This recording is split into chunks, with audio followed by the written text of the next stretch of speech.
예, 월요일 묵상의 시간입니다. 내가 생각하는 예수가 성경이 말씀하는 그분인가?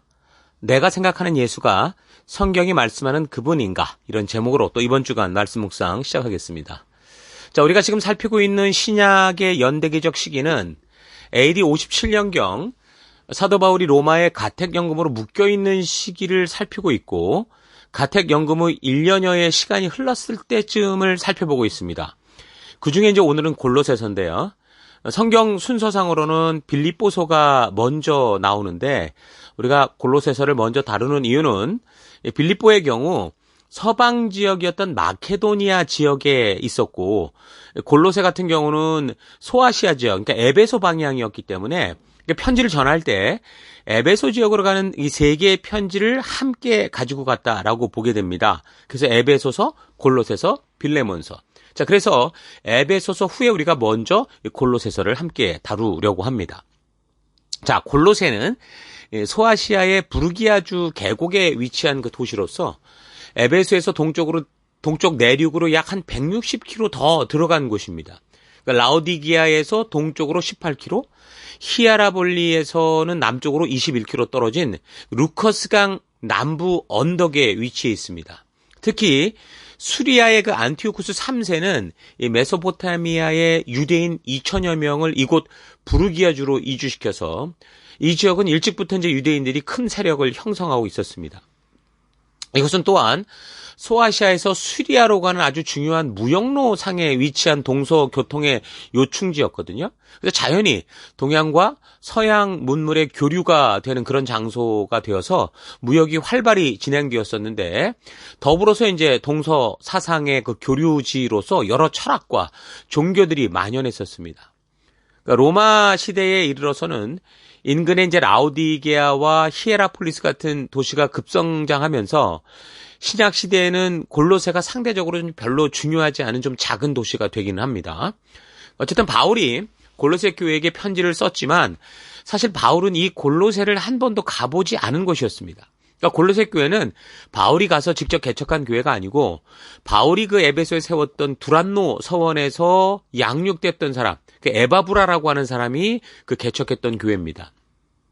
성경에 보면 이 에바브라라고 하는 이름이 빌립보서에도 나오기 때문에 우리가 잘 좀 분별할 필요가 있습니다.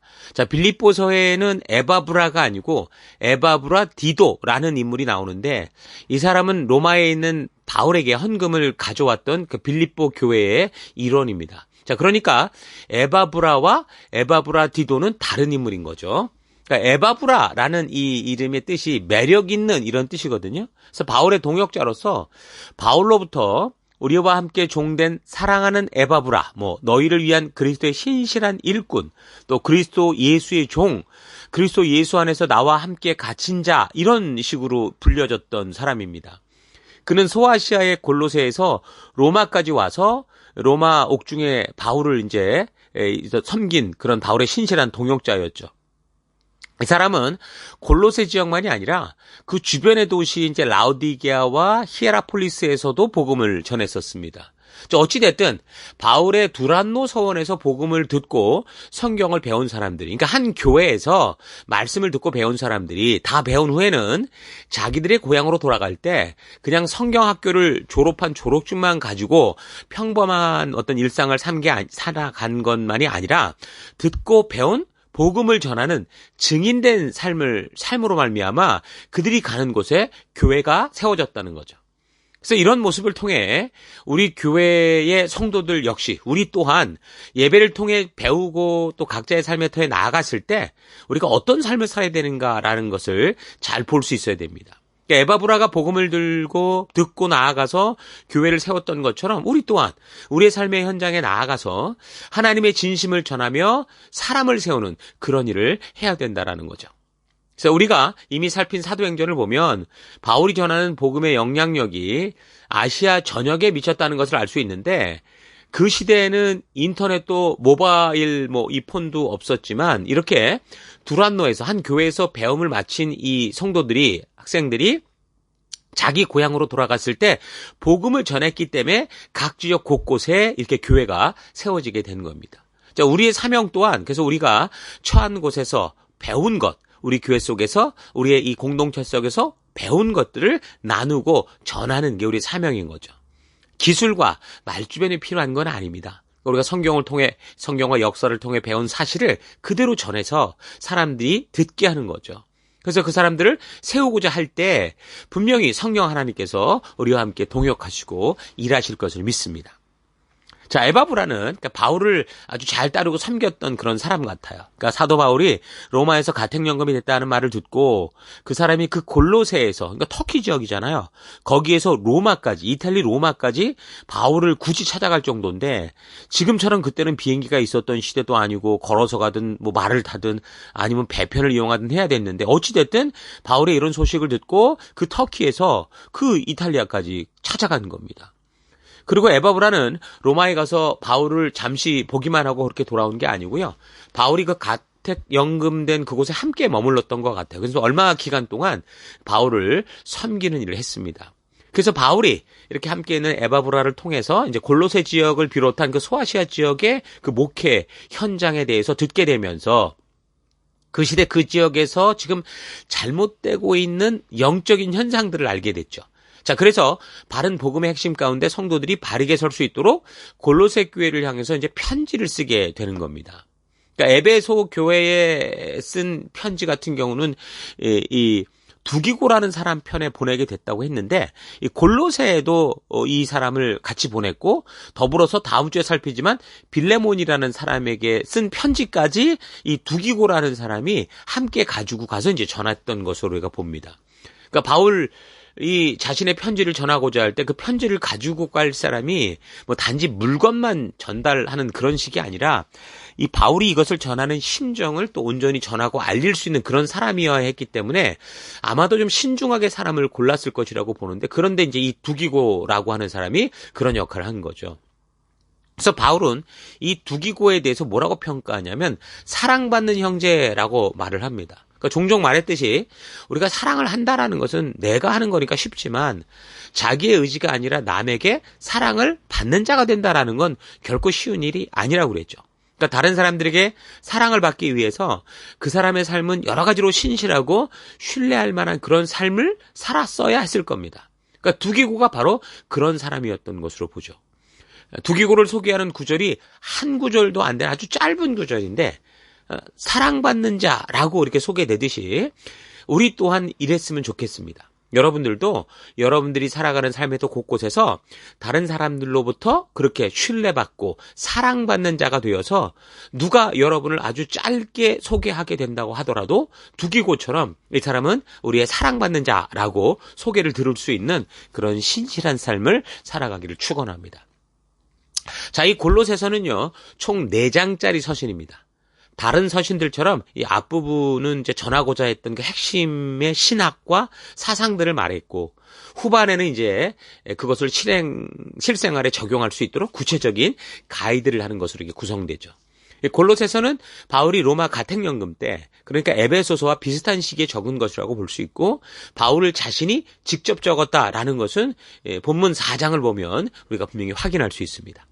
지난주에 다룬 에베소서 같은 경우는 그 주제가 그리스도의 몸된 교회에 대해서 다루고 있었는데, 골로새서의 내용을 읽어보면 교회의 머리가 되신 그리스도, 그 예수님, 예수가 그리스도다라고 하는 것을 아주 집중해서 다루는 것을 볼 수 있습니다.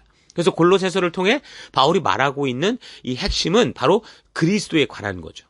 그래서 어떤 식으로 그리스도를 표현하느냐? 첫째, 그리스도의 선제에 대해서. 그러니까 그리스도는 모든 피조물이 존재하기 전부터 함께 계신 분이셨다라는 얘기를 합니다. 그래서 그리스도의 창조주 되심에 대해서도 이야기를 하죠. 창세기 1, 2장의 그 창조의 사건 속에서도 그리스도께서 함께 계셨다라는 것을 그들이 알 수 있다는 겁니다. 요한복음 1장 1절에서 3절이나 또 에베소서 1장 4절을 볼 때 성부, 성자, 성령 하나님이 창조 이전부터 그들과 함께 계셨다라는 것을 알 수 있죠. 그리고 세 번째, 그리스도가 하나님의 형상이시다라는 걸 이야기하고, 네 번째, 그리스도가 천사들 위에 계신 분이다라는 얘기를 해요. 그러니까 그리스도는 보이는 세계, 보이지 않는 세계, 모든 정사와 권세, 모든 천사를 창조하신 분이다, 이렇게 얘기를 하죠. 그 다음 그리스도가 하나님의 비밀이다라는 것을 얘기를 합니다. 그러니까 하나님께서 창조 이전부터 이루시고자 했던 그 모든 비밀이 바로 이 그리스도 안에 들어있다라는 거죠. 그리고 그리스도가 구세주가 되시는 것에 대해서도 이야기를 합니다. 그리고 그리스도의 중보에 대해서도, 그러니까 우리와 하나님 사이의 유일한 중보자가 바로 그리스도다라는 걸 얘기를 하죠. 자, 그리고 그리스도가 하나님의 아들이시다라는 얘기를 해요. 성부 하나님의 아들, 성자 예수님이시다. 삼위 하나님의 두 번째 위격이시다, 이 얘기를 하죠. 그리고 그리스도가 교회의 머리시다라는 얘기를 하고, 또 그리스도가 우리 안에 거하신다라는 얘기를 하고, 그리스도가 다시 오실 것이다, 재림에 대한 얘기를 하고, 그래서 그리스도가 결국엔 산자와 죽은 자를 심판하실 거다라는 이야기를 해요. 자, 이것처럼 이 골로새서는 그리스도에 대해서 뭐 로마서 8장이나 고린도전서 8장에 나오는 것보다 아주 더 상세하게 그리스도에 대한 초상화라고 말할 정도로 그리스도가 어떤 분이신지에 대해서 아주 자세히 설명을 하고 있습니다. 그러니까 우리가 가지고 있는 이 신앙들은 우리가 평소에 생각하고 있는 하나님, 예수님, 성령님에 대한 자기 인식에 따라 나타나죠. 그래서 내가 예수님을 어떻게 생각하고 있는지를 알아보는 방법은 지금 나의 신앙의 현실, 내 삶의 현장을 보면 압니다. 내가 기도하고 행동하는 날마다의 삶 속에 지금 내가 생각하고 있는 예수님, 내가 생각하고 있는 하나님에 대한 어떤 그 개념이 담겨져 있죠. 내가 하나님을 그렇게 생각하고 있으니까 지금 그렇게 하나님께 대하고 기도도 그렇게 하고, 그러니까 지금 내가 생각하고 인식하는 대로 우리는 신앙의 길을 걷고 있다라는 거예요. 자, 여러분 그렇게 볼 때 여러분은 지금 예수님을 어떤 분이라고 생각하고 있는 것 같습니까? 이 당시 골로새 지역을 비롯해서 소아시아 지역에서는 예수님이 신이기 때문에 더러운 육체로 오실 수는 없다. 그래서 그냥 우리 눈에 그렇게 오신 것처럼 보였던 거다라든가, 예수님은 온전한 신이 아니다 라든가, 또 여러 가지 예수님께서 완전하신 하나님이시고 완전한 인간이셨다라는 우리의 믿음을 믿지 않는 그런 일들이 있었습니다.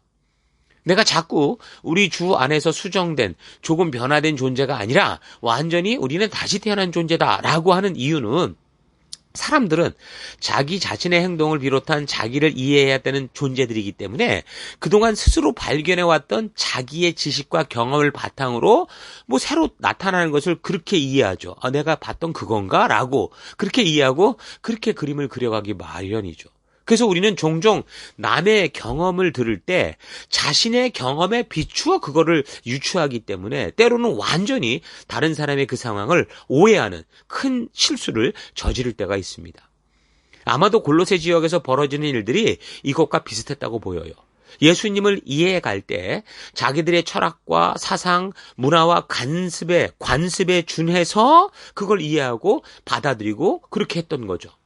그게 의도적이었든 그렇지 않든 사람은 그런 존재이기 때문에 그럴 수밖에 없었을 거예요. 그래서 사도 바울도 말하기를 2장 8절에 헛된 철학에 속아서 여러분의 신앙과 기쁨을 빼앗기지 않도록 조심하십시오. 그러한 철학은 그리스도의 말씀에 근거한 게 아니라 인간의 생각이나 사상에서 나온 잘못된 천박한 기초 위에 세워진 것입니다. 라고 그렇게 얘기를 하죠. 그래서 저들은 그렇게 예수님을 자기의 생각대로 생각하니까 이게 교회 안에서조차 예수님의 그리스도의 심과 우리 죄를 위해 대속의 제물이 되었다라는 것에 대해서 온전하게 믿지 못하고 뭔가 더 종교적인 것들이 필요하지 않을까, 그렇게 생각을 했던 거죠. 그러니까 우리도 말씀을 그대로 받아들이고 또 하나님께서 준비하신 방법대로 하나님의 계시를 따라 이걸 바르게 이해하지 않으면요, 어느 순간인가 아주 쉽게 헛된 믿음의 함정에 빠질 수 있다는 거 잊지 마십시오. 사도 바울이 그리스도에 대해 아주 자세하게 전하며 그래서 이야기할 수밖에 없었던 이 골로새 그 지역과 그 시대 상황을 잘 분별해서 우리도 하나님의 말씀으로 늘 깨어있지 않는다면 어느 순간인가 단지 종교적 율법주의에 빠져서 교회당만 왔다 갔다 하며 자기 만족을 위해 하나님을 이용하는 존재가 될 수 있다. 아니면 완전히 예수님을 왜곡할 수도 있다라는 거 잊지 마시고 늘 말씀의 가치로 자신을 점검하고 되돌아보는 우리가 되기를 바랍니다. 자, 그래서 오늘 하루 나는 예수를 믿노라 하면서 정말 하나님께서 성경을 통해 계시하여 알게 하신 그 예수님을 바르게 알고 있는지 깊이 되돌아볼 수 있기 바랍니다. 10계명 중에 제2계명을 우리는 어느 순간인가 쉽게 어기게 되는 경우가 많습니다. 특히 자기가 원하는 바가 있을 때 그것에 대해서 아주 간절한 소망에 집착할 때 우리는 하나님의 형상을 바꾸어서라도 내가 지지받고 내가 원하는 것을 이루기 위한 그런 존재를 만들어내게 되는 거죠. 그러나 성경은 분명히 말합니다. 신명기 5장 7절. 너는 나 외에 다른 신들을 섬기지 말라.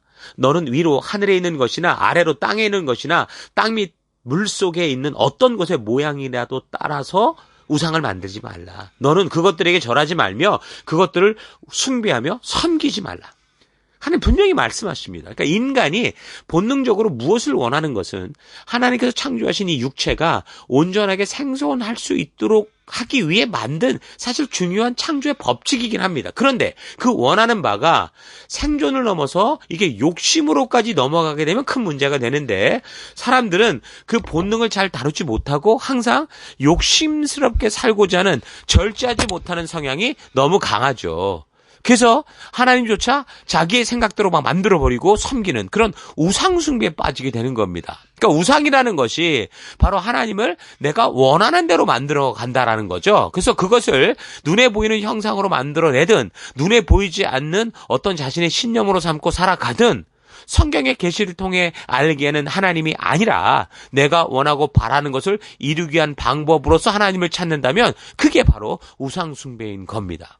여러분, 그러므로 성도인 우리들이 예수님을 어떻게 생각하느냐에 따라 우리의 신앙의 생각과 태도와 행동이 결정된다라는 거 잊지 마시고 하나님의 말씀을 통해 우리에게 계시하여 알게 하시는 그 진리를 바르게 알아서 건강한 믿음의 길을 걸을 수 있는 주의 백성 되기를 주의 이름으로 축원합니다. 자, 오늘 하루도 힘내십시오. 잠시 기도하겠습니다. 하나님은 인간의 어떤 상상으로도 하나님을 알 수 없기에 하나님 스스로 우리에게 당신을 계시하여 주심으로 알게 하셨는데 우리는 우리의 욕심대로 살고자 하나님의 형상을 금수의 우상의 형상으로 바꾸고 자기의 욕심을 채우는 그런 우상으로 만들며 살아왔던 것 회개합니다.